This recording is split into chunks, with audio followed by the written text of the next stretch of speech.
Sevgisini ürəyində gizlədən 5 bürc. Sevgi kitabını bağlayan tərəzilər neçənci sırada?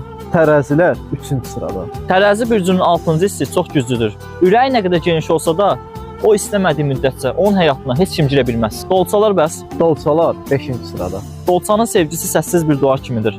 Hər zaman yanındadır, amma heç vaxt səslənməz. O sevdiyini sözlə deyil, baxışlarında gizlətdiyi minlərlə duyğu ilə ifadə edir. Ox atanlar bəs? Sevgidə heç vaxt üzü gülməyən ox atanlar 2-ci sırada. Sevgisini damarlarına kimi hiss edən ox atanlar üçün artıq bu sözün bir mənası qalmayıb. Çünki bu sevgi sözü ox atanlara saxta insanlardan başqa heç nəyi xatırlatmır. Əkizlər bəs?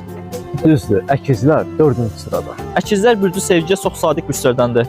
Sevdiyi üçün nə qədər savaşıb vuruşsa da, hər zaman nankorluqlarla qarşılaşıb. Birinci sıradakı bürc balıqdan başqası ola bilməz. Kövrək balıqlar 1-ci sırada. Balıq bürcünün ürəyində hər zaman bir ümid vardır. Ümid dünyanın ən gözəl şeyidir. İynənin ucu qədər bir ümid varsa, demək ki, hər şey yaxşı olacaq. Bu saydığımız 5 bürc bu ilin sonuna kimi həyatınızda çox gözəl şeylər olacaq.